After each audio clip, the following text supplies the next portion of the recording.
ಮುದ್ರೆಯುಂಗುರವಾ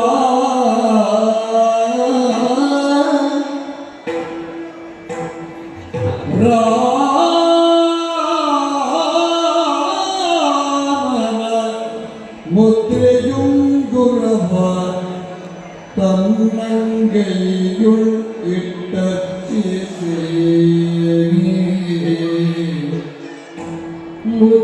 ಮುದ್ರೆಯುಂಗುರವ ತನ್ನಂಗೈಯುள் ಇಟ್ಟರ್ಚಿಸಿ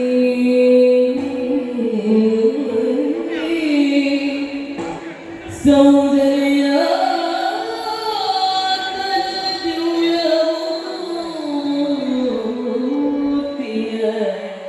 ಅದರ ಕಣ್ಣತೆ ಕೊಂಡಾಡುತ್ತ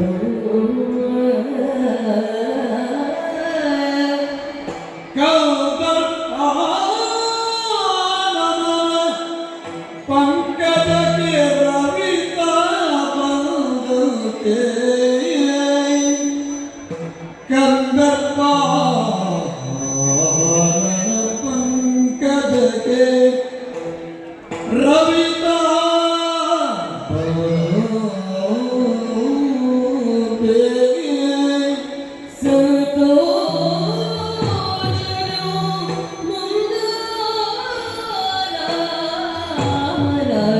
ಕ್ಷೇಮ ವಾರ್ತೆಗಳನ್ನು ಕೇಳುತ್ತ ನಿಂತಿದ್ದಳು.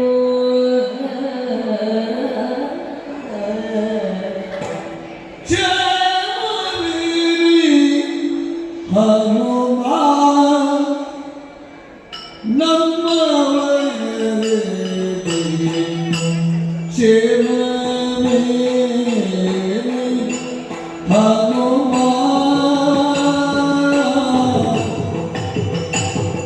ಹನುಮ ಹನುಮ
ತಮ್ಮಳು ಮೋಹವನ್ನು ಕುಂದಲಿಲ್ಲವಲ್ಲ, ನೀ ಬರುವ ದೇಹದೊಳಗೆ ಶಿವರೇ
ಬಹಳ ಸುಂದರವಾದ ಪ್ರಸ್ತುತಿ. ದೇವಾಲಯಗಳಿಗೆ ಧನ್ಯವಾದವನ್ನು ಅರ್ಪಿಸಿಕೊಳ್ಳುತ್ತಾ, ಚೈತನ್ಯ ಕೃಷ್ಣ ಅವರಿಗೆ ವಿಶೇಷವಾದ ಧನ್ಯವಾದವನ್ನು ಸಲ್ಲಿಸಿಕೊಳ್ಳುತ್ತಾ, ಪಾರ್ಥಿಸಿದ್ದರ ಕಾವ್ಯದ ಋತುಶಕ್ತಿ ಕ್ಷೇಮವೇನೆ ಹನುಮಾನರು, ಅದಕ್ಕೆ ಉತ್ತರವಾಗಿ ಹನುಮಂತ ಕೊಡುವ ಪದ್ಯವು ಕೂಡ ಅಷ್ಟೇ ಸೊಗಸಾಗಿದ್ದು, ಮನಸ್ಸ ನಾನೇನೆಂದೆ ನಾನು ಅನ್ನುವಂಥದ್ದು. ಎರಡು ಪದ್ಯಗಳು ಇಡೀ ಸೀತಾರಾಮನ ದಾಂಪತ್ಯವನ್ನು ಕಟ್ಟಿಕೊಟ್ಟಂಥ ಒಂದು ಅದ್ಭುತ ಋತುಶಕ್ತಿ. ಅದರಿಂದ ಕವಿತ್ವಕ್ಕೂ ಕೂಡ ಶರಣಾಗುತ್ತಾ ಅಷ್ಟೇ ಸುಂದರವಾಗಿ ವ್ಯಕ್ತಪಡಿಸಿ ನನಗೆ ಮತ್ತೊಮ್ಮೆ ಧನ್ಯವಾದವನ್ನು ಅರ್ಪಿಸಿ, ಈಗ ಭಾರತೀಯ ಶತಾಬ್ದಿಯು ಒಂದು ಪದ್ಯವನ್ನು ಪ್ರಸ್ತುತಪಡಿಸುತ್ತಿದ್ದಾರೆ. ಆದರ್ಶ ದಾಂಪತ್ಯಗಳನ್ನು ನಾವು ಕೊಡುವಾಗ ಹಾಗೆ ಲಕ್ಷ್ಮೀನಾರಾಯಣ, ವಾಣಿ ಹಿರಣ್ಯಗರ್ಭ, ಪಾರ್ವತಿ ಪರಮೇಶ್ವರ, ಹೀಗೆ ಶಚಿ ಇಂದ್ರ, ಈ ರೀತಿಯಾಗಿ ನಾವು ಆದರ್ಶದ ದಾಂಪತ್ಯವನ್ನು ಒದಗಿಸಿಕೊಡ್ತಾ ಸಾಧ್ತೇವೆ. ಒಂದು ಆದರ್ಶ ದಾಂಪತ್ಯಕ್ಕೆ ವಾಗದ ಯೋಜನೆಯಲ್ಲಿ ಕಾಣಿಸಿಕೊಂಡದ್ದು ಆದಿದಂಪತಿಗಳಾದಂಥ ನರಗಿರಿಜಿಯರು. ದಾಕ್ಷಾಯಿಣಿ ದಾಂಪತ್ಯದ ಒಂದು ಮುಖವಾಗಿ ಕಾಣಿಸಿಕೊಂಡು ಮತ್ತೆ ದಕ್ಷಕರ್ಣಿ ಪರ್ವತರಾಜನ ಸುಕುಮಾರಿಯಾಗಿ ಹುಟ್ಟಿಕೊಂಡರು. ದಾಕ್ಷಾಯಿಣಿಯ ಒಂದು ಪದ್ಯವನ್ನು ನಾವೀಗ ಆವಲಿಂದ ಬಂದಿದೆಯ ಗೋವಿದೇವ ಅನ್ನುವಂಥ ಒಂದು ಪದ್ಯವನ್ನು ನಾವೀಗ ಭಾರತೀಯ ಪ್ರಸ್ತುತಪಡಿಸಬೇಕು ಅಂತ ಕೇಳಿದೆ.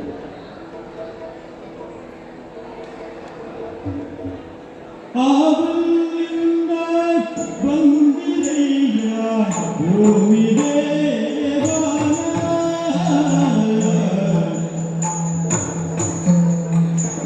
ಆವಲಿಂದ ಬಂದಿದೆಯ ಗೋವಿದೇವ, ಆವಲಿಂದ ಬಂದಿದೆಯ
ಈಗ ಸಂಘಟಕರ ಅಪೇಕ್ಷೆಯ ಮೇರೆಗೆ ರಾಘವೇಂದ್ರಮಯ್ಯ ಅವರು ಹಾಗೂ ಕನ್ನಿಕಟ್ಟೆಯವರು ಒಂದು ದ್ವಂದ್ವ ಪ್ರಸ್ತುತಿಯಲ್ಲಿ ಒಂದು ಭಾಮಿನಿಯನ್ನು ಪ್ರಸ್ತುತಪಡಿಸಲಿಕ್ಕಿದ್ದಾರೆ. ಜಾಂಬವತಿ ಕಲ್ಯಾಣ ಪ್ರಸಂಗದಿಂದ ಶ್ರೀಕೃಷ್ಣ ಶಮಂತಕವನ್ನು ಅರಸಿ ಸಾಗುತ್ತಾ ಇರುವಾಗ ಗುಹಾ ಮಧ್ಯದಲ್ಲಿ ಜಾಂಬವತಿಯನ್ನು ಕಂಡಾಕ್ಷಣದಲ್ಲಿ ಕಾಣಬಹುದಾದ ಒಂದು ಸುಂದರವಾದಂತಹ ಭಾಮಿನಿ. ಅದನ್ನು ಶರದ ಋತು ಪೂರ್ಣಿಮೆಯವರು ಈ ಭಾಮಿನಿಯನ್ನು ಪ್ರಸ್ತುತಪಡಿಸಬೇಕು ಅಂತ ಕೇಳ್ಕೊಳ್ತಾರೆ.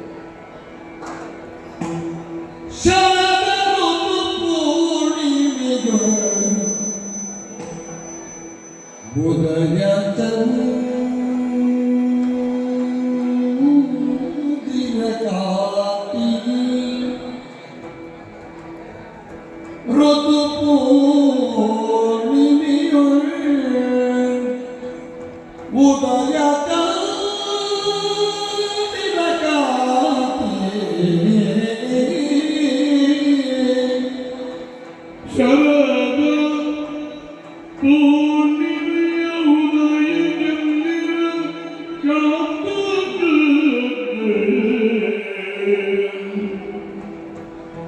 ಉದಯ ಚಂದಿರ ಕಾಂತಿಗೆ ಸೂರ್ಯನಾಗನದಿಂದ ಶೋಭಿತ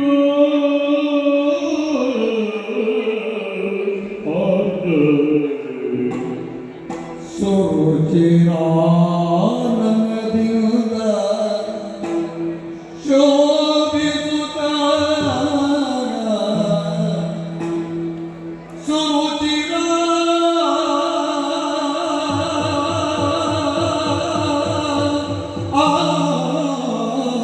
ಆನಂದದಿಂದ ಶೋಭಿಸುತ್ತ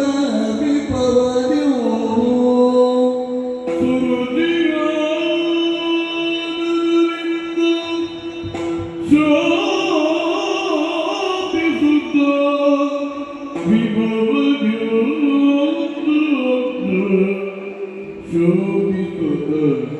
ವಿಭವರ್ಯ ಕರುಣಿ ಓರ್ವಳೆ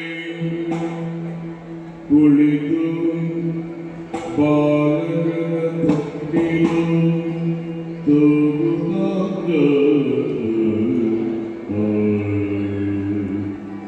ಕರುಣಿಯೋ ಕುಳಿತು ಬಾಲಕನ ತೊಟ್ಟಿಲೋಗರುಗದಲ್ಲಿ ತೂಗುತ್ತ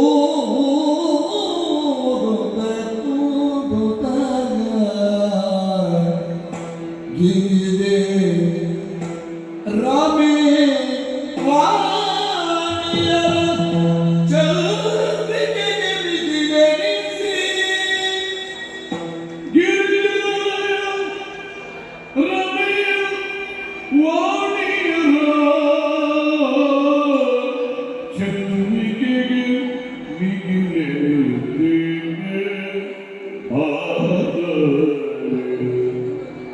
सरस जावकी मेरे वो सौंदर्या सरस जावकी मेरे वो सौंदर्या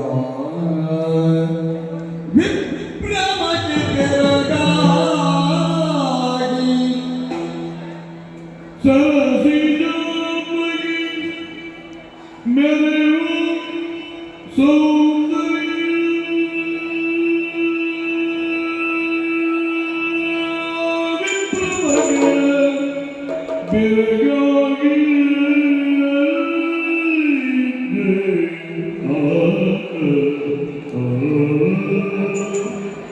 विप्रमति बेरगागी हरियो कुशिले हमारे जागी पानी तो गुतलागा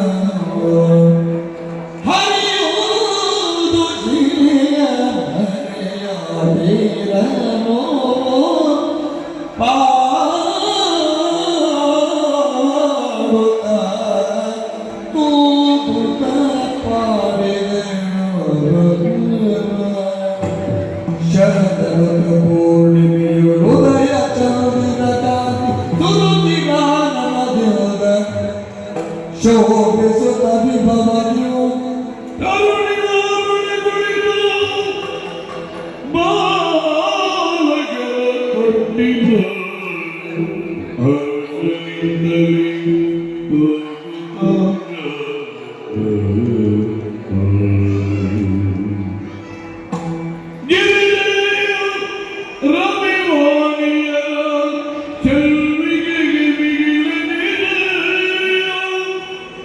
ಗಿರಿಗೆ ರಮೆವಾಣಿಯರ ಚೆಲುವಿಗೆ ಬಿಗಿರಿಸಿ ಗಿರಿಗೆ ರಮೆವಾಣಿಯರ ಚೆಲುವಿಗೆ ಬಿಗಿರಿಸಿ ಸರಸಿದ ಬಗೆ ಬೆರೆಯುವ ಸೌಂದರ್ಯ ವಿಕ್ರಮಗಿ ಹರಿಯು ಬೆರೆಯಾಗಿ ಹರಿಯೊಂದು ಶಿಲೆಯ ಮರೆಯಾಗಿದೆ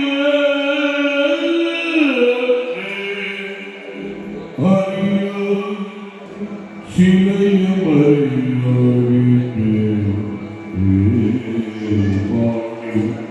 ಮಾಡಿ ತೂಗುತ್ತಲಾಗ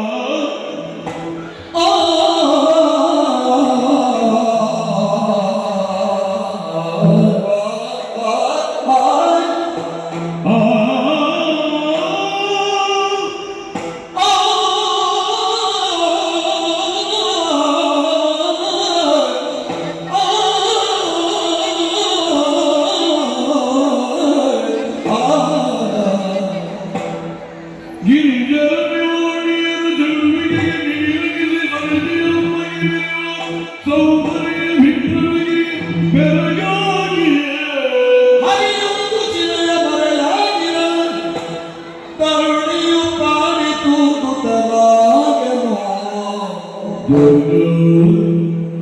ಅರೆಯ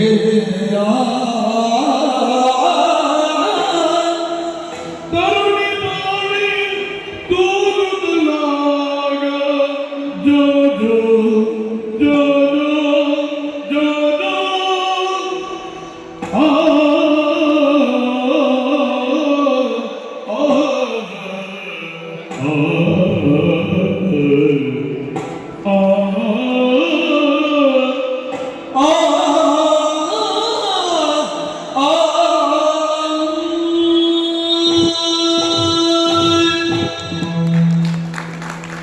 ಧನ್ಯವಾದಗಳು ಉಭಯ ಭಾಗವತರಿಗೆ. ಕೃಷ್ಣ ದರ್ಶನವನ್ನು ಜಾಂಬವತಿಯ ದರ್ಶನವನ್ನು ಗಾಯನದ ಮೂಲಕ ಮಾಡಿಕೊಟ್ಟದಕ್ಕೆ ಧನ್ಯವಾದಗಳು ತಿಳಿಸ್ತಾ ಈಗ ಬಾಣಕಲ್ ಪ್ರಸನ್ನ ಭಟ್ರ ಭಾಗವತಿಕೆಯಲ್ಲಿ ಒಂದು ಪದ್ಯವನ್ನು ಕೇಳಲಿಕ್ಕಿದ್ದಾರೆ. ಬ್ರಹ್ಮೋಪದೇಶಕ್ಕೆ ಸಂಬಂಧಿಸಿದ ಬ್ರಹ್ಮೋಪದೇಶಕ್ಕೆ ಅತ್ಯಂತ ಔಚಿತ್ಯಪೂರ್ಣವಾದ ಒಂದು ಪದ್ಯ ವಾಮನ ಚರಿತ್ರೆಯ ಪ್ರಸಂಗದಿಂದ ನಾವು ಆಯ್ದುಕೊಂಡಿದ್ದೇವೆ. 3 ವೇದಗಳನ್ನು ತನ್ನಲ್ಲಿರಿಸಿಕೊಂಡ ಕಾರಣದಿಂದ ಗಾಯತ್ರಿಗೆ ತ್ರಯಿ ಎನ್ನುವಂಥ ಒಂದು ಹೆಸರಿದೆ. ಅನಂತ ವೇದಗಳನ್ನು 4 ಆಗಿಸ್ತಾ 4 ವೇದಗಳನ್ನು 4 ಶಾಖೆಗಳಾಗಿಸ್ತಾ 4 ಋಷಿಗಳ ಮೂಲಕ ವೇದವ್ಯಾಸರು ಪ್ರಪಂಚಕ್ಕೆ ಕೊಡಮಾಡಿ ಋಗ್ಯಜು ಸಾಮಾಧರ್ವಣ ಎನ್ನುವ ನೆಲೆಯಿಂದ ಆ ಚತುಸ್ಸಾಗರ ಸೀಮಂತಿನಿಯಾಗಿ ಕಾಣುವುದು ಗಾಯತ್ರಿಯನ್ನು. ಅಖಂಡವಾದ ವೇದರಾಶಿಗಳನ್ನು ಅಭ್ಯಾಸ ಮಾಡುವುದು ಕಷ್ಟ, ಕಲಿಯುಗದಲ್ಲಿ ಅದನ್ನು ಅನುಷ್ಠಾನದಲ್ಲಿ ಇರಿಸಿಕೊಳ್ಳುವುದು ಕಷ್ಟ ಎಂಬ ಕಾರಣದಿಂದ ಆ 3 ವೇದ ಶಾಖೆಗಳಿಂದ ಆಯ್ದ ಋಕ್ಕುಗಳನ್ನು ತೆಗೆದು ಪುರುಷ ಸೂಕ್ತವನ್ನಾಗಿಸಿದರು.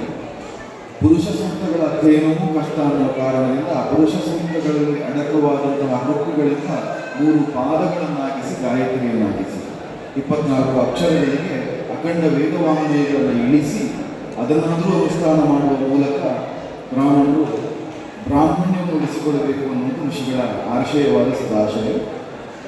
ಮಿತ್ರ ಅನ್ನೋದು ಸೂರ್ಯನಿಗೆ ವಹಿಸಲು ಸೂರ್ಯೋಪಾಸನೆ ಮತ್ತು ಜ್ಞಾನ ಅಖಂಡ ಜ್ಞಾನರಾಶಿಯಾದ ವೇದದ ಆರಾಧನೆ ನಮಗೆ ಅಭಿಜಾತವಾದ್ದರಿಂದ ಮೈತ್ರ ಅನ್ನುವ ಶಬ್ದ ಬ್ರಾಹ್ಮಣರಿಗೆ ಅನ್ವರ್ಥಕವಾಗಿ ಬಂದಿದೆ. ಆದರೆ ಇವತ್ತು ಬಹುತೇಕರು ನಮ್ಮಲ್ಲಿರುವುದು ಜನಿವಾರ ಯಾವುದಕ್ಕೆ ಅಂತ ಕೇಳಿದರೆ ಬೆನ್ನು ತೋರಿಸಲಿಕ್ಕೆ ಅಂತ ಆಗಿದೆ. ಅದಕ್ಕಿಂತ ಹೆಚ್ಚು ಜನಿವಾರದ ಮೌಲ್ಯ ಗೊತ್ತಿಲ್ಲ. ಅದರಿಂದ ಯಜ್ಞೋಪವೀತ ಅದು ಉಪವೀತವಾಗಿ ಸಾಗುತ್ತದೆ. ಅಖಂಡವಾದಂತಹ ವೇದವಾಂಗ್ಮಯಗಳನ್ನು 3 ಪಾದಗಳ 8 ಅಕ್ಷರಗಳಲ್ಲಿ 24ರಲ್ಲಿ ಇಳಿಸುವುದು ಒಂದು ವಿಜ್ಞಾನಕ್ಕಿಂತಲೂ ಮಿಗಿಲಾದ ಸವಾಲು. ಅದನ್ನು ಋಷಿಗಳಷ್ಟು ಸ್ಪಷ್ಟವಾಗಿಸಿದ್ದು ಒಂದೊಂದು ಅಕ್ಷರಕ್ಕೆ ಒಂದೊಂದು ತತ್ವಗಳನ್ನು ಕೊಟ್ಟು 24 ತನ್ಮಾತ್ರೆಗಳನ್ನು ಕೊಟ್ಟು ಇಡೀ ಜಗತ್ತಿನ ಫಿಸಿಕಲ್ ಸೈನ್ಸಿಂದ ಹಿಡಿದು ಫಿಸಿಕ್ಸ್ ಅಂತ ನಾವು ಯಾವುದನ್ನು ಇವತ್ತು ವಿಜ್ಞಾನದ ಶಾಖೆಯಾಗಿ ಕರೀತೇವೋ ಆ ವಿಜ್ಞಾನದ ಶಾಖೆಯನ್ನು ಗಾಯತ್ರಿಯಲ್ಲಿ ತುಂಬಿಸಿದ್ರು. ಆ ಗಾಯತ್ರಿಯನ್ನು ಕಂಡವರು ವಿಶ್ವಾಮಿತ್ರರು, ಗಾಯತ್ರಿಯನ್ನು ಕಂಡು ಹಿಡಿದವರಲ್ಲ. ಮಂತ್ರ ದೃಷ್ಟಾರರೇ ಹೊರತು ಮಂತ್ರ ಸೃಷ್ಟಾರರಲ್ಲ. ವಿಶ್ವಾಮಿತ್ರರಿಗೆ ಅಖಂಡವಾದ ಗಾಯತ್ರಿಯ ದರ್ಶನವಾದದ್ದು, ಸವಿತುಕೊಂಡವರ ಮಧ್ಯದಲ್ಲಿ ಗಾಯತ್ರಿ ಕಾಣಿಸಿಕೊಂಡದ್ದು. ಪ್ರಾತಃ ಕಾಲದಲ್ಲಿ ಬೇರೆ, ಮಧ್ಯಾಹ್ನದಲ್ಲಿ ಬೇರೆ, ಸಾಯಂಕಾಲದಲ್ಲಿ ಬೇರೆ ಅಂತ ಗಾಯತ್ರಿ, ಸರಸ್ವತಿ, ಸಾವಿತ್ರಿ ಎನ್ನುವ 3 ಸ್ವರೂಪಗಳಲ್ಲಿ ಕಾಣಿಸಿಕೊಂಡು ಗಾಯತ್ರಿ ದ್ವಿಜರನ್ನು ಉದ್ಧರಿಸ್ತಾರೆ. ಪ್ರಥಮವಾಗಿ ಒಂದೇ ಜನ್ಮವನ್ನು ಹೊಂದಿದ ಜೀವಿ ಗಾಯತ್ರಿಯ ಗರ್ಭದಿಂದ 2ನೇ ಜನ್ಮವನ್ನು ಪಡೆಯುತ್ತಾನಾದ್ರಿಂದ ದ್ವಿಜಮುಚ್ಚತೆ ಎನ್ನುವುದು ಗಾಯತ್ರಿಗೆ ಕೊಟ್ಟ ತತ್ವ. ಅದರಿಂದ ನಾವೆಲ್ಲರೂ ವೇದಮಾತಾವು ಗಾಯತ್ರಿ ಅಂತ ಗುರುತಿಸ್ತೇವೆ. ವೈದಿಕರು ಅನ್ನುವ ಹೆಸರು ನಮಗೆ ಬರಬೇಕು ಅಂತಾದರೆ ನಾವು ಗಾಯತ್ರಿ ಅನುಷ್ಠಾನದಲ್ಲಿ ಇರಬೇಕು ಅಂತ. ಜೀವಿತಾವಧಿಯಲ್ಲಿ ಬ್ರಾಹ್ಮಣನಾದವನು ಅನುಷ್ಠಾನವನ್ನು ಮಾಡಿ ಆಯುಷ್ಯ ಪೂರ್ಣವಾಗುವ ಮೊದಲು ಗಾಯತ್ರಿಯ ಪುನಶ್ಚರಣೆಯಿಂದ ಹೋಮವನ್ನು ಮಾಡಬೇಕು ಅಂತ ಶಾಸ್ತ್ರಗಳು ಹೇಳುತ್ತದೆ.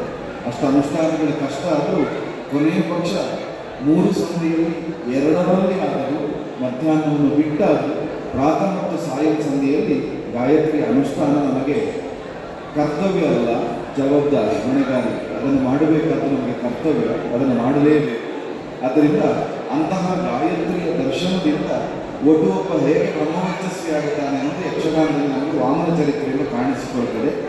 ಯಜ್ಞೋಪವೀತವನ್ನು ಧರಿಸಿ ಬಲಿಯ ಮಕಮಂಟಪಕ್ಕೆ ಬಂದಂತಹ ವಾಮನನ ವರ್ಣನೆ, ಆ ವಾಮನನ ಕಂಡಾಕ್ಷಣದಲ್ಲಿ ಬಲಿಗಾಗುವಂತಹ ಅವರ್ಣನೀಯವಾದ ಅನುಭೂತಿಯನ್ನು ಪ್ರಸ್ತುತಪಡಿಸುವಂತಹ ಒಂದು ಪದ್ಯವನ್ನು ಬಾಳ್ಕಲ್ ಭಾಗವತರೀಗ ಉದಯಿಸಲು ಸುಜ್ಞಾನ ಚಂದ್ರ, ಅದಕ್ಕಿಂತ ಮೊದಲು ಪರಮಮಖ ಶಾಲೆಯ ಪ್ರವೇಶ, ಅಲ್ಲಿಂದ ಉದಯಿಸುವ ಸುಜ್ಞಾನ ಚಂದ್ರ ಅಲ್ಲಿಯ ಕಡೆ ಪ್ರಸ್ತುತಪಡಿಸಬೇಕು ಅಂತ ಕೇಳಿಕೊಳ್ತಾರೆ.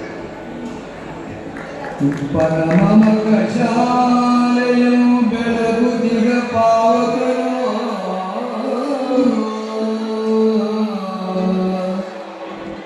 ಪರಮಮಖ ಶಾಲೆಯು ಬೆಳಗುದಿಗ ಪಾವಕರು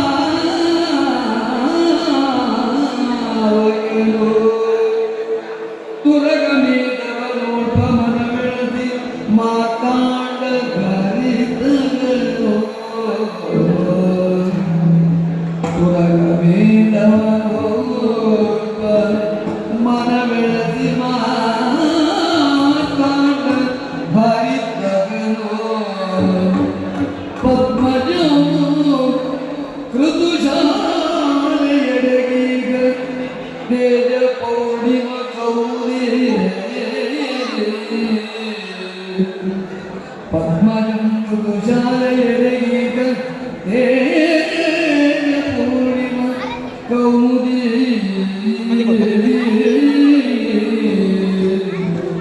ಉದಯಿಸಲು ಸುಜ್ಞಾನ ಚಂದ್ರನೋ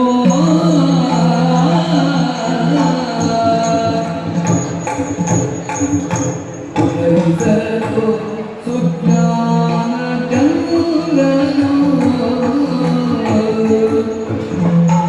ಉದಯಿಸಲು ಸುಜ್ಞಾನ ಚಂದ್ರನು ಮುದರಿ ಭ್ರಷ್ಟಾಚಾರ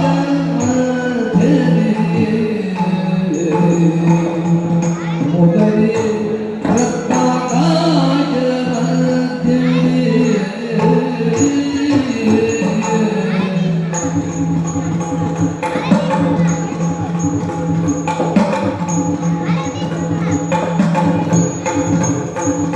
ಚದುರುತ್ತಿದ್ದ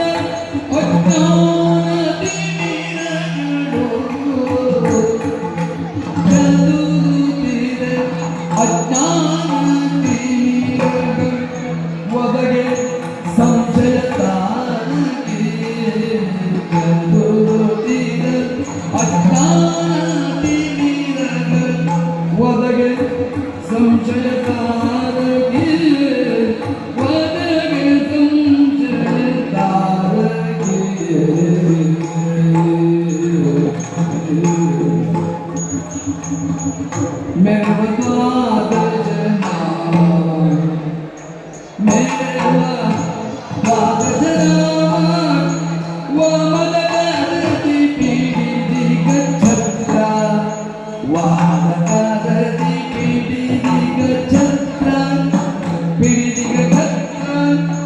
ದಕ್ಷಿಣ ಕಾಲದೊಳಗೆ ದಂಡವನ್ನು ಧರಿಸಿದ ಒಡುವರೆ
ಧನ್ಯವಾದಗಳು.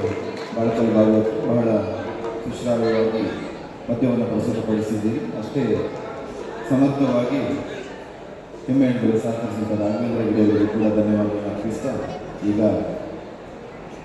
ಮುಂದಿನ ಪದ್ಯಕ್ಕಾಗಿ ಶ್ರೀಮತಿ ಕಾವ್ಯಶ್ರೀ ಅವರ ಬೆಳೆಗೆ ಸಾಕ್ತಾ ಇದ್ದೇವೆ. ಅಕ್ಷಜನ ಬ್ರಹ್ಮೋಪದೇಶ.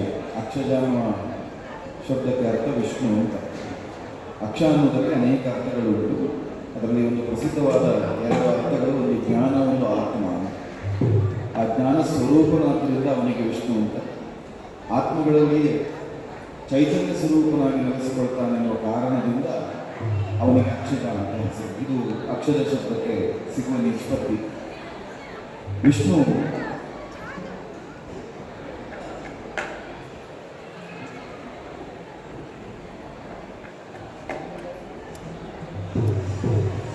ಹಾಗೆ ಆ ಕಾರಣದಿಂದಲೇ ಮಹಾವಿಷ್ಣುವನ್ನು ಅಕ್ಷಜ ಅಂತ ವೇದರಾಷ್ಟ್ರಗಳು ಕೊಂಡಾಡಿತು. ಅಕ್ಷಜನ ಬ್ರಹ್ಮೋಪದೇಶದ ಪಾಂಡಿಮಿಕದ ಗಾನವಿರುವ ಕಾವ್ಯಶ್ರೀ ಅವರ ಪದ್ಯಕ್ಕೆ ದಾಟುವ ಮೊದಲು ಸಂಘಟಕ ಒಂದು ಅಪೇಕ್ಷೆ. ಎಲ್ಲ ಭಾಗವತರುಗಳು ಸೇರಿ ಒಮ್ಮೆ ತಾರಕ ಮಂತ್ರವನ್ನು ಉಚ್ಚರಿಸಬೇಕು ಅಂತ ಅವರ ಅಪೇಕ್ಷೆ. ರಾಮ ಮಂತ್ರವನ್ನು ಉಚ್ಚರಿಸಬೇಕು ಅಂತ. ರಾಮ ಮಂತ್ರವನ್ನು ಉಚ್ಚರಿಸಿದರೆ ಗಾಯತ್ರಿಯನ್ನು ನೆನೆದಾಗ, ಗಾಯತ್ರಿಯನ್ನು ಉಚ್ಚರಿಸಿದರೆ ರಾಮನನ್ನು ನೆನೆದಾಗ. ಸುಮ್ಮನೆ ಹೇಳಿದ್ದಲ್ಲ. ಗಾಯತ್ರಿಯ 3 ಪಾದಗಳಲ್ಲಿ ಒಟ್ಟು 10 ಶಬ್ದಗಳು ನಾವೆಲ್ಲ ಹೇಳ್ತೇವೆ. ಅಂದರೆ ವ್ಯಾಕೃತಿಯನ್ನು ಬಿಟ್ಟು ನಾನು ಹೇಳ್ತಾ ಇರೋದು. ತತ್ ಸವಿತೃವರೇಣ್ಯಂ ಭರ್ಗೋ ದೇವಸ್ಯ ಧೀಮಹಿ ಧಿಯೋ ಯೋ ನಃ ಪ್ರಚೋದಯಾತ್. ಇದು 3 ಪಾದಗಳು. ಇದರಲ್ಲಿ ಒಟ್ಟು 10 ಅಕ್ಷರ, 10 ಶಬ್ದಗಳು. ಈ ಪ್ರತಿಯೊಂದು ಶಬ್ದಗಳು ಒಂದೊಂದು ಅವತಾರವನ್ನು ಪ್ರತಿನಿಧಿಸಿದೆ. ತಥ ಅಂದರೆ ವಿಸ್ತಾರ ಆಗುವುದು ಅಂತ ಅರ್ಥ. ವಿಸ್ತರಿಸಿದ ಮೊದಲ ಅವತಾರ ಮತ್ಸ್ಯ. ಸವಿತೃ ಅಂದರೆ ಸವನ, ಮತಿಸುವುದು ಅರ್ಥ. ಮತಿಸಿದವನು ಕೂರ್ಮ. ಅದಾದ ಮೇಲೆ ತತ್ ಸವಿತೃ ವರೇಣ್ಯ. ವರೇಣ್ಯ ಅಂದರೆ ಅತ್ಯಂತ ಶ್ರೇಷ್ಠವಾದದ್ದು ಅಂತ. ಅದೇ ವರಾಹ ಅವತಾರ. ಬರ್ಗ ಅದಾದ ಮೇಲೆ, ವರೇಣ್ಯ ಆದ ಮೇಲೆ ಬರ್ಗ. ಆ ಶಬ್ದವೇ ಹೇಳ್ತದೆ. ಬರ್ಗ ಅಂದರೆ ಭಯಂಕರ ಅಂತ. ಅದೊಂದು ನರಸಿಂಹಾವತಾರವನ್ನು ಪ್ರತಿನಿಧಿಸ್ತದೆ. ಅದಾದ ಮೇಲೆ ದೇವಸ್ಯ. ದೇವಸ್ಯ ಅಂದರೆ ದೇವರಿಗೆ ಮಗನಾಗಿ ಹುಟ್ಟಿದವನು ವಾಮನ. ಧಿಯ ಅಥವಾ ಧೀಮಹಿ. ಭರ್ಗೋ ದೇವಸ್ಯ ಧೀಮಹಿ. ಧೀಮಹಿ ಅಂದರೆ ಮಹಿಯನ್ನು ಸಂಚರಿಸಿದ ಅವತಾರ ಪರಶುರಾಮ. ಧಿಯ ಅಂದರೆ ಎಲ್ಲವನ್ನು ತ್ಯಾಗ ಮಾಡುತ್ತಾ ಎಲ್ಲವನ್ನು ಸ್ವೀಕರಿಸಿದ ಅವತಾರದ ರಾಮ. ಆಮೇಲೆ ಯಹ ಅಂದರೆ ಯದುಗಳಿಗೆ ಸಂತತಿಯನ್ನು ಕಾಣಿಸಿಕೊಳ್ತಾ ಯತಿತ್ವವನ್ನು ಪ್ರಕಟಪಡಿಸಿದ ಅವತಾರದ ಕೃಷ್ಣ, ಅದಾದ ಮೇಲೆ ನಹ ಅಂದರೆ ಬೇಡ ಅಂತ ಸ್ವೀಕರಿಸಿದ ಬೌದ್ಧಾವತಾರ, ಕೊನೆಯದು ಪ್ರಚೋದಯಾತ ನವಕಲ್ಕಿ ಅವತಾರ. ಹೀಗೆ 10 ಶಬ್ದಗಳಲ್ಲಿ 10 ಅವತಾರಗಳನ್ನು ಗಾಯತ್ರಿ ಕಂಡುಕೊಳ್ಳುತ್ತದೆ. ಆದ್ದರಿಂದ ಗಾಯತ್ರಿಯ ಪುನಶ್ಚರಣೆಯಲ್ಲಿ ರಾಮಧ್ಯಾನವೂ ಉಂಟು, ಕೃಷ್ಣ ಧ್ಯಾನವೂ ಉಂಟು, ಲಕ್ಷ್ಮೀಶನ ಧ್ಯಾನವೂ ಉಂಟು, ಅಕ್ಷಜನ ಧ್ಯಾನವೂ ಉಂಟು. ಆದ್ದರಿಂದ ಈಗ ರಾಮಧ್ಯಾನವನ್ನು ಉಚ್ಚರಿಸುವುದಕ್ಕಾಗಿ ಅಷ್ಟೂ ಭಾಗವತರು ಸೇರಿ ಸ್ಮರಿಸೀಯ ರಾಮ ಮಂತ್ರ ಎಂಬ ಪದ್ಯವನ್ನು ಪ್ರಸ್ತುತಪಡಿಸಬೇಕು ಅಂತ ಕೇಳಿ.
ನಿನ್ನ ಮರಳು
ಪಂಚಭಾಗವತರಿಗೆ ಧನ್ಯವಾದಗಳನ್ನು ಅರ್ಪಿಸ್ತಾ ಇದ್ದೇನೆ.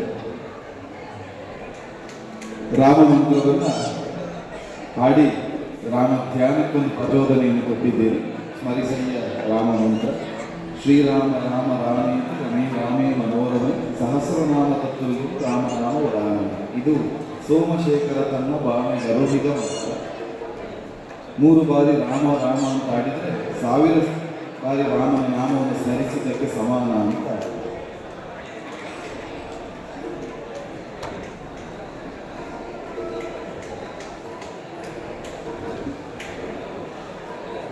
ಸ್ಮರಿಸಿದ ರಾಮ ಮಂತ್ರ ಬಹುತೇಕ ನಾವು ಮಂಗಳಬದ್ಧವಾಗಿ ಸ್ಮರಿಸಿದ ರಾಮ ಮಂತ್ರವನ್ನು ಸ್ವೀಕರಿಸುವುದು. ಯಾಕಂದರೆ ಒಮ್ಮೆ ರಾಮ ಮಂತ್ರವನ್ನು ಇಷ್ಟು ಸ್ಮರಿಸಿದ ಮೇಲೆ ಮತ್ತೆ ಯಾವ ಗದ್ದೆಗಳಿಗೂ ಪಕ್ಕನ ಮುಟ್ಟುವುದಿಲ್ಲ ಅಂತ. ಆದ್ದರಿಂದ ಇಲ್ಲೊಂದು ಸಂಘಟಕರ ಅಪೇಕ್ಷೆಯ ಮೇರೆಗೆ ಒಂದು ಸಣ್ಣ ಬದಲಾವಣೆ, ಮತ್ತೆ ಬಂದ ಅತಿಥಿಗಳನ್ನು ಭೋಜನಕ್ಕೆ ಹೆಚ್ಚು ಕಾಯಿಸಬಾರದು ಅನ್ನೋದು ಒಂದು ಶಾಸ್ತ್ರವಾಕ್ಯ. ಆದ್ದರಿಂದ ಅವರಿಗೆ ರಾಮ ಮಂತ್ರವನ್ನು ಉಚ್ಚರಿಸಿ ಊಟಕ್ಕೆ ಕಳಿಸುವ ಅನ್ನೋದು ಸಂಘಟಕರ ಒಂದು ಅಪೇಕ್ಷೆ. ಅದನ್ನು ನಾವು ಪುಷ್ಟೀಕರಿಸ್ತಾ ಇನ್ನೂ ಒಂದು ಬ್ರಹ್ಮಜ್ಞಾನಿಯಾಗಿ ಬ್ರಹ್ಮರ್ಷಿ ವಿಶ್ವಾಮಿತ್ರ ಆದದ್ದು ಒಂದು ಊಟದಿಂದ. ನಮಗೆ ಗೊತ್ತಿರುವ ವಿಷಯ. ಊಟದಿಂದಲೇ ತೊಡಗಿ ಊಟದಿಂದಲೇ ಮುಗಿದದು. ವಸಿಷ್ಠರು ಒಂದೊಂದು ಪಾಯಸವನ್ನು ಕೇಳಿ ಮತ್ತು ಬ್ರಹ್ಮರ್ಷಿ ಪದವಿಯನ್ನು ಕೊಟ್ಟದ್ದು.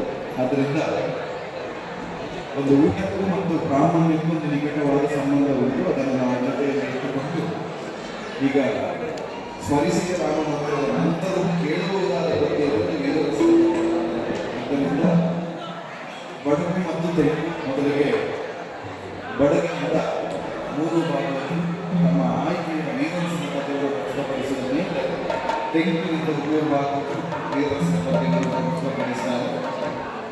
ವಿದೇಶಿಗಳು ಪಾಪ ಆಗಿದ್ದು ಚಿಕ್ಕಮಕ್ಕಳು ಎಲ್ಲಿ ಬಾರಿಸಿದ್ದು ನೋಡ್ತಾ ಇದ್ದು ಸ್ಮರಿಸಲಿಕ್ಕೆ ಒಂದು ಸಣ್ಣ ಅವಕಾಶ ಸಿಕ್ಕಿದೆ. ಈಗ ಅವರಿಗೆ ಗರಿಷ್ಠ ಅವಕಾಶ ಕೊಡುವ ಮೇಲೆ ವೀರರಸನ ಕಥೆಗಳು ಮೊದಲು ಬಡಗು ಮತ್ತು ನಂತರ ತೆಲುಗು ವ್ಯಕ್ತಪಡಿಸಲಿಕ್ಕೆ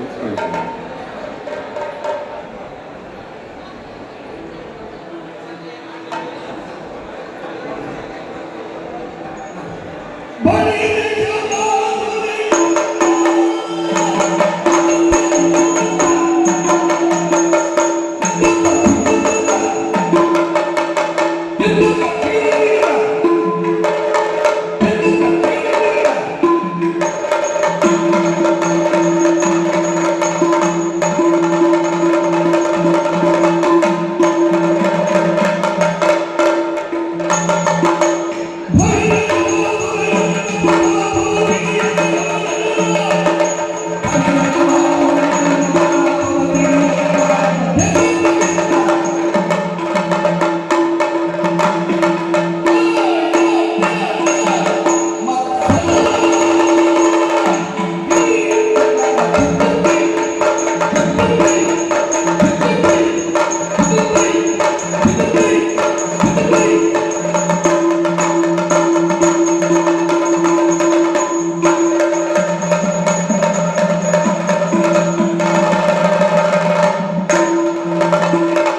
ಸಾಲುಗಳು ಕಾಣ್ತದೆ ನಮ್ಗೆ. ಇಷ್ಟು ವೀರರಸಕ್ಕೆ ಅಷ್ಟು ಪ್ರತಿಕ್ರಿಯೆ ಸಾಲು ಒಂದು ಕಾಣ್ತದೆ, ಇದು ಸ್ವಲ್ಪ ಬೇಕು ಅಂತ ಕಾಣ್ತದೆ. ಆಗಲಿ ಕಡಗು ಮತ್ತು ತೆಂಗು ವೀರರಸದಲ್ಲಿ ಎರಡು ಮುಖಗಳು. ವೀರರಸ ಹೆಚ್ಚು ವಿಜೃಂಭಿಸುವುದು ತೆಕ್ಕಿನಲ್ಲಿ, ಅದು ಎರಡು ದಿಕ್ಕಿನ ಅಭೇದ. ಒಂದು ಮುಖದ ಎರಡು ಕಣ್ಣುಗಳಾಗಿ ಯಕ್ಷಮಾತೆಗೆ ಎರಡು ಕಣ್ಣುಗಳು ಕಡಗು ಮತ್ತು ತೆಂಗು. ಅಲ್ಲಿ ವೇಷಕಾರಿಗಳಿಂದ ಹಿಡಿದು ಪ್ರವೇಶ ಭಾವಗಳಿಂದ ತೊಡಗಿ ರಂಗ ಪ್ರಸ್ತುತಿಯವರೆಗೆ ಮತ್ತು ಲಯದಲ್ಲಿ ಕೂಡ ನಮ್ಮ ವ್ಯತ್ಯಾಸ ಇದೆ. ಸೂಕ್ಷ್ಮವಾಗಿ ಗ್ರಹಿಸುವಲ್ಲಿ ಕಥೆಗಾರರು ಉಭಯ ದಿಕ್ಕುಗಳಿಂದ 5 ಭಾಗವತು ಬಹಳ ಸೊಗಸಾಗಿ ಪ್ರಸ್ತುತಪಡಿಸಿದ್ದಾರೆ. ನಾವೀಗ ಮಂಗಳಕ್ಕೆ ಹೋಗುವ ಪೂರ್ವದಲ್ಲಿ ಒಂದು ಪದ್ಯವನ್ನು ಭಾರತೀಶದಿಂದ ಹೇಳಿಸಬೇಕು ಅಂತ ನಮ್ಮದೊಂದು ಅಪೇಕ್ಷೆ.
ಬಹುಮಂದಿ ಅಭಿಮಾನಿಗಳಿಂದ ನಾವೀಗ ಭಾರತ ಅಭಿಮಾನಿಗಳನ್ನು ಮಾತ್ರ ಉಳಿಸಿಕೊಂಡಿದ್ದೇವೆ. ಮೈಸೂರು ವೀರರಸದ ಪದ್ಯ ಹೇಳುವಾಗ ವಾದಿವಾದಿಗಳು ಪದ್ಯ ಹೇಳಿದ್ರು, ಮಾನಿನಿಯನ್ನು ಬಿಡುವುದಕ್ಕೆ ಮನಸ್ಸು ಸಣ್ಣ ವ್ಯತ್ಯಾಸ ಮಾಡುವ, ಭೋಜನವನ್ನು ಬಿಡುವುದಕ್ಕೆ ಮನಸ್ಸು ಬಾರದು. ಆಗಲಿ, ಒಳ್ಳೆಯ ಪದ್ಯವನ್ನ ಪ್ರಸ್ತುತಪಡಿಸಿದ ಭಾರತೀಶರಿಗೆ ಭವಿಷ್ಯ ಉಜ್ವಲವಾಗಲಿ. ವೃತ್ತಿಯ ಕಲೆ ಪ್ರವೃತ್ತಿ ಕೈಬಿಡಲು ಮುನ್ನಡೆಸಲಿಕ್ಕೆ ಆಶಿಸ್ತಾ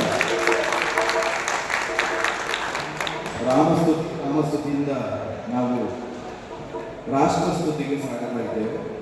ಪ್ರಸನ್ನ ಭಟ್ರು ಭಾರತದವರ ಕಂಠಸಿರಿಯಲ್ಲಿ ಭಾರತ ಭೂಮಿಯನ್ನು ವರ್ಣಿಸುವ ಭಾರತ ದೇಶದ ಕುರಿತಾಗಿ ರಾಷ್ಟ್ರಪತಿ ನಮ್ಮಲ್ಲಿ ಮಾತೃದೇವೋಭವ, ಪಿತೃದೇವೋಭವ, ಆಚಾರ್ಯ ದೇವೋಭವ, ಅತಿಥಿ ದೇವೋಭವ, ರಾಷ್ಟ್ರ ದೇವೋಭವ ಅಂತ ಅಲ್ಲಿಯವರೆಗೆ ನಾವೊಂದು ಸೋಪಾನ ಪಂಕ್ತಿ ನೀಡ್ತೇವೆ. ಹಾಗೆ ಆತ್ಮದಿಂದ ಪರಮಾತ್ಮ, ವ್ಯಷ್ಟಿಯಿಂದ ಸಮಷ್ಟಿ, ಇದು ನಮ್ಮ ಪ್ರಜ್ಞೆ. ಆದ್ದರಿಂದ ರಾಮ ಪ್ರಜ್ಞೆಗೆ ರಾಷ್ಟ್ರ ಪ್ರಜ್ಞೆಯಾಗಿ, ರಾಷ್ಟ್ರ ಪ್ರಜ್ಞೆಗೆ ರಾಮ ಪ್ರಜ್ಞೆಯಾಗಿ ರಾಷ್ಟ್ರ ರಾಮರಾಜ್ಯ ಆಗುತ್ತದೆ ಎನ್ನುವುದು ಅನುಮಾನ. ಆದ್ದರಿಂದ ರಾಮ ಪ್ರಜ್ಞೆಯನ್ನು ರಾಷ್ಟ್ರ ಪ್ರಜ್ಞೆಯಾಗಿಸುವ ಒಂದು ಪ್ರಯತ್ನದಲ್ಲಿ ಭಾರತೀಯ ಭಾಗವತ ಒಂದು ಪದ್ಯವನ್ನು ವ್ಯಕ್ತಪಡಿಸಬೇಕು ಅಂತ ಕೇಳಿಕೊಳ್ತೇವೆ. ಅದನ್ನು ರಚಿಸಿದವರು ಪೌರಾಣಿಕ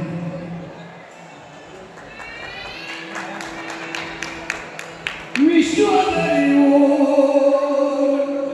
ವಿಶ್ವಗುರು ವಿಶ್ವದೇವಿ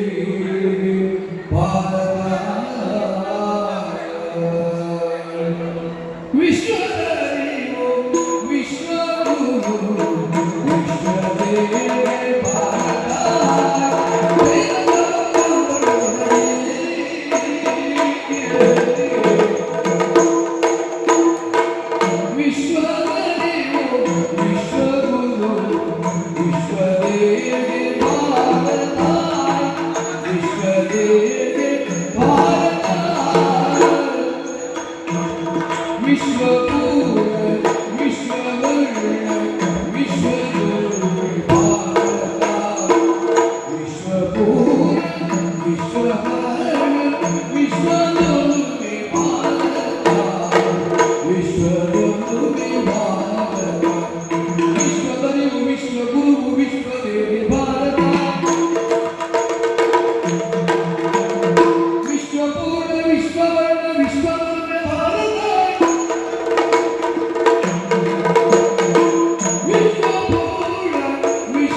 ವಿಶ್ವಗುರು ಭಾರತ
ಸುಶ್ರಾವ್ಯವಾಗಿ ರಾಷ್ಟ್ರಪತಿಯನ್ನು ಒಳಗಿಸಿದ ಭಾಗವತರಿಗೆ ಧನ್ಯವಾದವನ್ನು ಅರ್ಪಿಸಿಕೊಳ್ಳುತ್ತಾ ನಾವೀಗ ಗಾನವೈಭವದ ಕೊನೆಯ ಹಂತಕ್ಕೆ ಸಾಗ್ತಾ ಇದ್ದೇವೆ. ಮಂಗಳ ಆಚರಣೆಗಾಗಿ ಇವರಿಗೆ ಸಹಯೋಗವನ್ನು ಒದಗಿಸಿಕೊಟ್ಟಂಥ ಎಲ್ಲ ಕಲಾವಿದರಿಗೆ ಧನ್ಯವಾದವನ್ನು ಅರ್ಪಿಸಬೇಕಾದ ಕರ್ತವ್ಯ. ರಾಘವೇಂದ್ರಮಯ್ಯ ಭಾಗವತ ಹಿರಿಯ ಭಾಗವತ ಅಮೃತೇಶ್ವರಿ ಮೇಳದ ಪ್ರಧಾನ ಭಾಗವತರಾಗಿ ಕಲಾ ಕೃಷಿಯನ್ನು ಮಾಡ್ತಾ ಇರುವರು.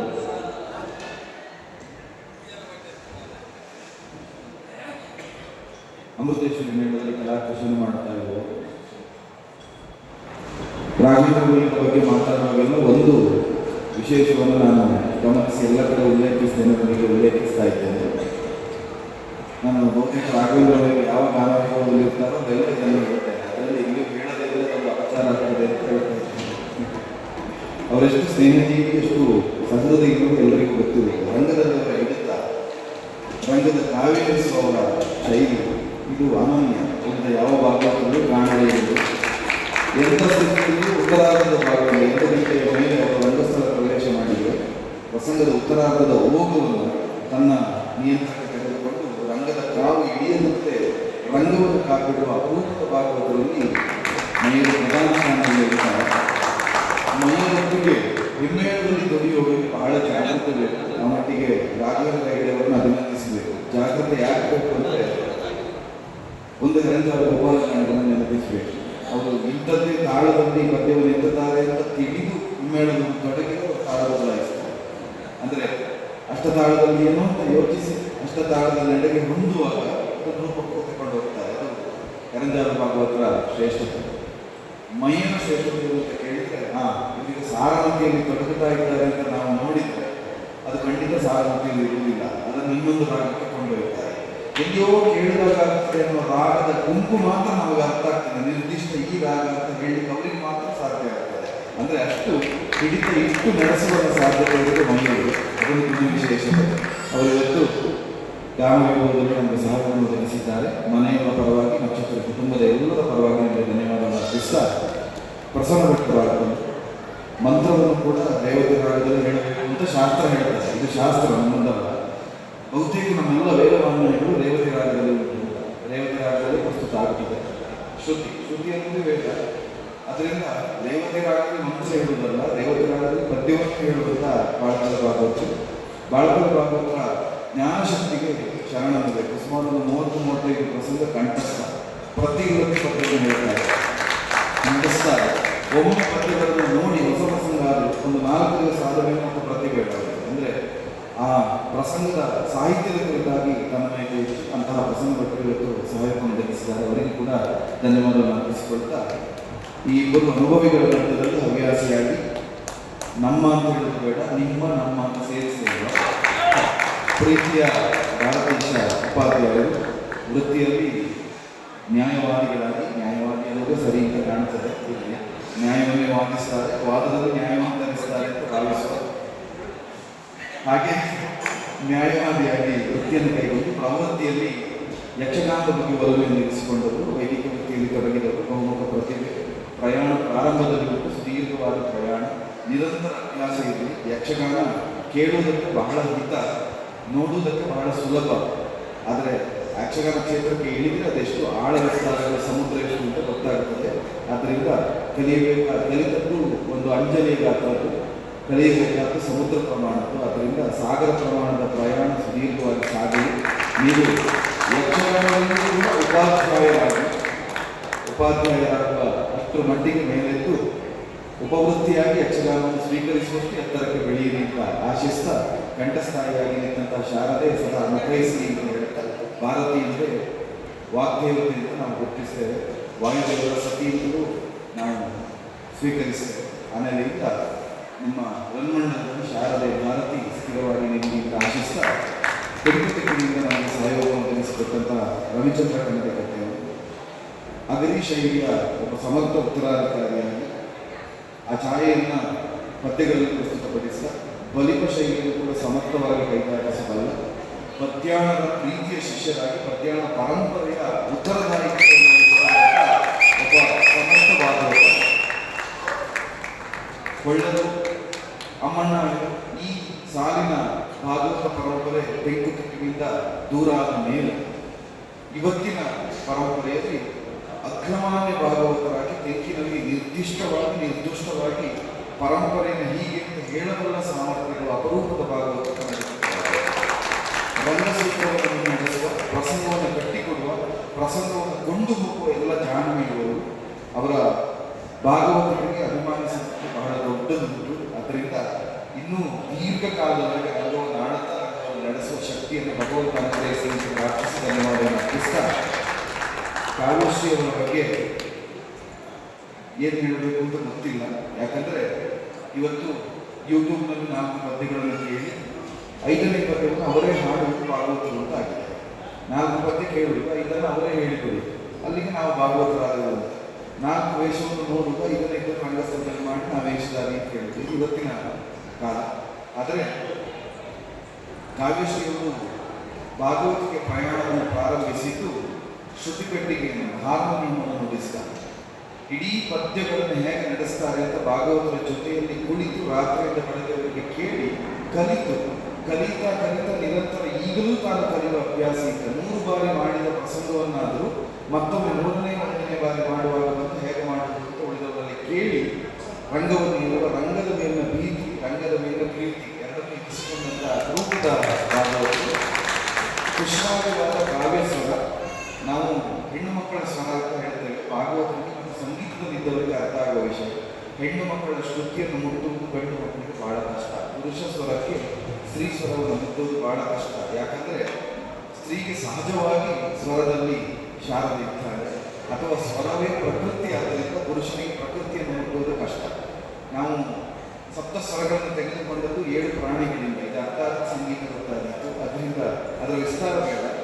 ಆ ಷಡ್ಜದಿಂದ ತೊಡಗಿ ಪ್ರತಿಯೊಂದು ಪಂಚಮದವರೆಗೆ ಎಲ್ಲವನ್ನೂ ಆ ಶ್ರುತಿಯಲ್ಲಿ ಹಾಡಬಲ್ಲ ಸಾಧ್ಯತೆ ಸಾಮರ್ಥ್ಯ ಇರುವುದು ಕಾವ್ಯಶ್ರೀಯವರಿಗೆ. ಸ್ವರವಾರಿಧಿ ಅಂತ ಅವರಿಗೊಂದು ಬಿರುದು. ಅವರ ಮುಂದಿನ ಕಲಾ ಪ್ರಯಾಣ ಅತ್ಯಂತ ಯಶಸ್ವಿಯಾಗಿ ಅವರ ಯಕ್ಷಗಾನ ಸುಗಮವಾಗುವಲ್ಲಿ ನಾವು ಒಂದು ಧನ್ಯವಾದವನ್ನು ವಿಶೇಷವಾಗಿ ಅರ್ಪಿಸಬೇಕಾದ ಅವರ ಪತಿದೇವರಾದಂಥ ಗುರುಪ್ರಸಾದರಿಗೆ. ಯಾಕಂದರೆ ಇನ್ನು 2.5 ವರ್ಷದ ಮಗನನ್ನ ಸಂಭಾಳಿಸಿ ಇವರನ್ನ ಪದ್ಯಕ್ಕೆ ಕಳಿಸಬೇಕಾದ್ರೆ ಅಲ್ಲೊಂದು ತಪಸ್ಸುಂಟು, ಅಲ್ಲೊಂದು ಹೆಂಡತಿಯ ಮೇಲೆ ಮತ್ತು ಅವಳ ಕಲೆಯ ಮೇಲೆ ವಿಶೇಷವಾದ ಪ್ರೀತಿ ಉಂಟು. ಆದ್ದರಿಂದ ಬಹಳ ಒಳ್ಳೆಯ ಕೃಷಿಕರು, ಕೃಷಿಯಲ್ಲಿ ಸತತ ಪ್ರಯೋಗವನ್ನು ಮಾಡುತ್ತಾ ಪ್ರಯೋಗಶೀಲ, ಸ್ವಯಂ ಪಾಲಿಟೆಕ್ನಿಕ್ ಇಂಜಿನಿಯರ್ ಪದವೀಧರರು. ಕಾವ್ಯಶ್ರೀಯ ಕಲೋನ್ನತಿಗೆ ಸಹಾಯ ಕೊಡಬೇಕು. ಅವರಿಗೂ ಕೂಡ ಒಂದು ವಿಶೇಷ ಧನ್ಯವಾದವನ್ನು ಅರ್ಪಿಸಿಕೊಳ್ತಾ, ಹಿಮ್ಮೇಳದಲ್ಲಿ ಸಹಕರಿಸಿದಂತಹ ರಾಘವೇಂದ್ರ ಯಲ್ಲಾಪುರ ಅವರಿಗೂ, ಚೈತನ್ಯ ಕೃಷ್ಣ ಪದ್ಯಾಣ ಅವರಿಗೂ, ಕೋಟ ಶಿವಾನಂದ ಅವರಿಗೂ ಹಾಗೂ ಕೌಶಲ್ ಅವರಿಗೂ ಹಾಗೂ ದಿನೇಶ್ ಮನಿಗೂ ಎಲ್ಲರಿಗೂ ಕೂಡ ಒಂದೇ ಮಾತಿನಲ್ಲಿ ಧನ್ಯವಾದವನ್ನು ಅರ್ಪಿಸಿಕೊಳ್ತಾ, ಬಹು ಪ್ರೀತಿಯಿಂದ ನಮಗೆ ಕಾರ್ಯಕ್ರಮ ಸಂಘಟಿಸಲು ಕಾರಣ ಆದದ್ದು ನಾಗರಾಜಣ್ಣ, ನಕ್ಷತ್ರಕ್ಕೆ ತುಂಬದವರು. ನಾಗರಾಜನ ಬಗ್ಗೆ ನಾನು ಹೇಳಬೇಕು ಅಂತಿಲ್ಲ. ಸಾರಸ್ವತ ಲೋಕ ಚಿರಪರಿಚಿತವಾದದ್ದು, ವೈದಿಕ ಪ್ರಪಂಚ ತುಂಬ ಪ್ರೀತಿಸುವಂಥ ಒಬ್ಬ ವ್ಯಕ್ತಿ. ಆದ್ದರಿಂದ ಅವರಿಗೆ ಕಲೆಯ ಮೇಲೆ ಅಷ್ಟೇ ಪ್ರೀತಿ ಉಂಟು. ನಾದವನ್ನು ವೇದಾಂತಗಳು ಹೇಳ್ತೇವೆ, ವೇದವೇ ನಾದ, ನಾದವೇ ವೇದ. ಆದ್ದರಿಂದ ಇವತ್ತು ಈ ಕಾರ್ಯಕ್ರಮ ಸಂಘಟಿಸಲು ಪ್ರಧಾನ ದ್ವಾರ ಅವರಿಗೂ ಹಾಗೂ ನಕ್ಷತ್ರ ಕುಟುಂಬದ ಎಲ್ಲರಿಗೂ ಕೂಡ ನಾವು ಕಲಾವಿದರ ಪರವಾಗಿ ತುಂಬ ಪ್ರೀತಿಯಿಂದ ಧನ್ಯವಾದವನ್ನು ಅರ್ಪಿಸ್ತೇವೆ. ಧಾರ್ಮಿಕ ಕಲಾಪದ ಮಧ್ಯೆ ಸಾಂಸ್ಕೃತಿಕ ಕಲಾಪವನ್ನು ಮಾಡುವುದಕ್ಕೊಂದು ಅವಕಾಶ ಒದಗಿಸಿಕೊಟ್ಟಿದ್ದೀರಿ. ನಿಮ್ಮ ಮನಮುಟ್ಟುವಲ್ಲಿ ನಮ್ಮನ್ನು ಹೆಚ್ಚಿಸುವಲ್ಲಿ ಯಥಾಮತಿಯಾಗಿ ಪ್ರಯತ್ನಿಸಿದ್ದೇವೆ. ಎಲ್ಲ ಕಲಾವಿದರ ಪರವಾಗಿ ಮತ್ತೊಮ್ಮೆ ನಕ್ಷತ್ರ ಕುಟುಂಬದವರಿಗೆ ಧನ್ಯವಾದವನ್ನು ಅರ್ಪಿಸಿಕೊಳ್ಳುತ್ತಾ, ಇದು ಮತ್ತೆ ಸಂಘಟಕಾಪೇಕ್ಷೆ ಮಂಗಳವಾದ ಇದೇ ಆಗಬೇಕು ಅಂತ. ರಂಗನ ಯಾಕೆ ಬಾರಮೆ ಅಂತ ಕೇಳಿದವರು ಸತ್ಯಭಾಮೆ, ರಂಗ ಬಂಧನೆ ಅಂತ ಪ್ರಸಿದ್ಧಳಾದವರು ಭಾಮೆ ಕಾವ್ಯಶ್ರೀ. ಅದರಿಂದ ಈಗ ರಂಗಬಂಧನೆ ಎನ್ನುವ ಪದ್ಯದ ಮೂಲಕ ನಾವು ಮಂಗಳಾಚರಣೆಯನ್ನು ಮಾಡಿಕೊಂಡಿದ್ದೇವೆ. ಎಲ್ಲರಿಗೂ ಮತ್ತೊಮ್ಮೆ ಧನ್ಯವಾದವನ್ನು ಅರ್ಪಿಸಿ ಗಾನವೈಭವವನ್ನು ಸಮಾಪಿಸಿದ್ದೇವೆ.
ಿ